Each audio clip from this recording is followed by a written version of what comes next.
bolts. One's a flange, one's not. You take your carriage bolt, you're going to run it through this hole right here. And you want to make sure your trap is decocked with the arm out front, so it's just as safe as possible before you get your hands in here, because obvious reasons. Take your carriage bolt, run it through this hole right here. Then your flange nut goes on the other side.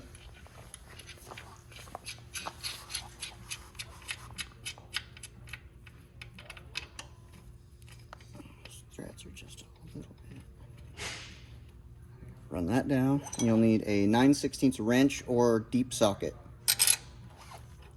Tighten that down. Then after that, take the non-flange nut, throw that on, and it's just going to act as a spacer.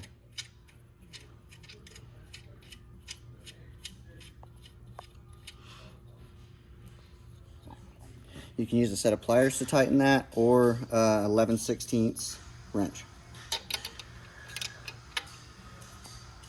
And then just snug it up is fine.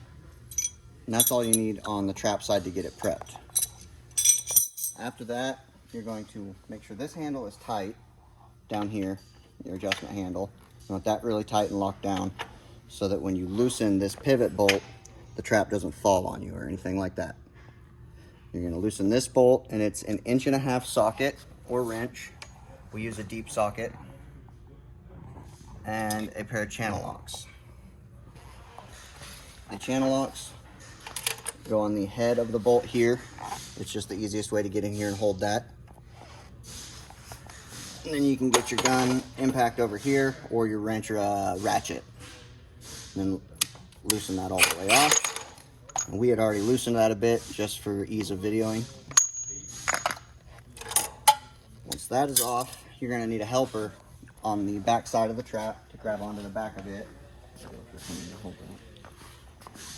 And then while you're holding the front, you'll loosen that black handle that you made sure was tight. That's going to let this fall down, and once it's fully out, you can remove this frame of the trap from its base.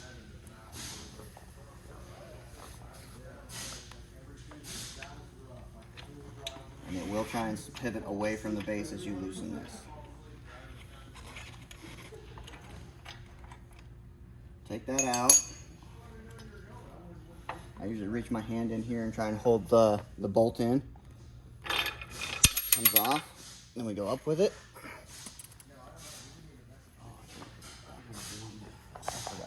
All right, now that we have the machine unhooked, you're actually going to want that black handle to come with you and have it up on the table. Ahead of time, I should have stated this. You can grease this surface here because it's going to be your bearing surface, and then your washer from the nut side of your pivot bolt right here. And once you got all that ready to go, you can go ahead and mount the trap in here. The bolt will want to pop out on you, so you may have to hold it with your hand. Once that's in, you can take the black handle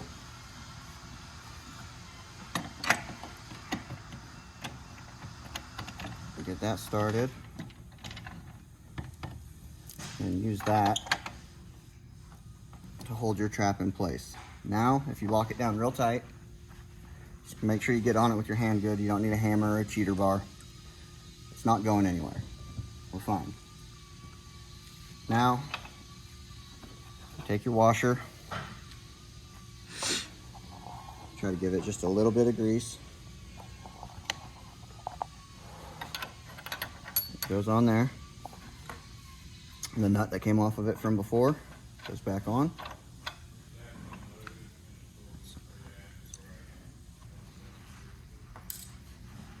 And grab our channel locks and our ratchet, wrench, or impact with an 1.5" socket.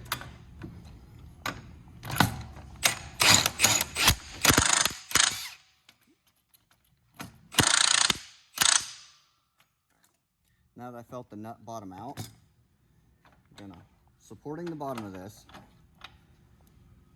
break that loose and give that a move. And I want it to move freely, but not have any looseness. If there's a little bit of resistance, that's fine.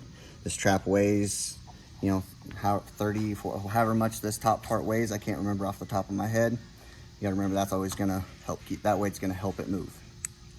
This feels pretty good. I could tighten it up just a tiny bit.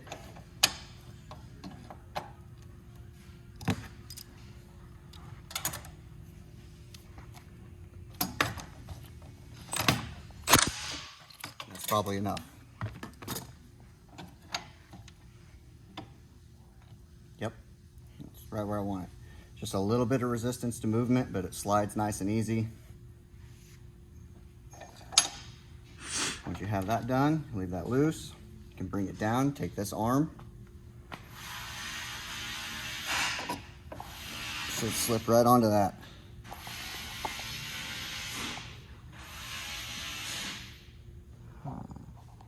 And once you have that on, this washer goes out here.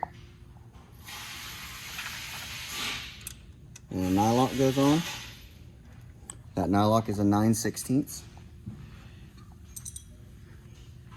Right here.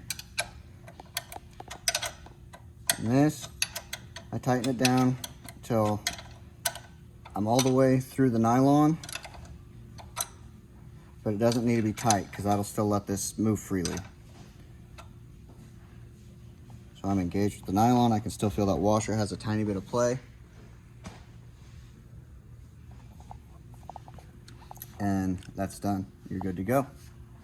Anytime you go to adjust your height or any of that, you want to make sure you loosen these handles, because if you leave these handles tight and you start screwing on these rods, you're going to try and bind the rod up and you could bend something up. Now, these are fairly strong rods, so it shouldn't be an issue, but just always make sure these are loose when you go to adjust.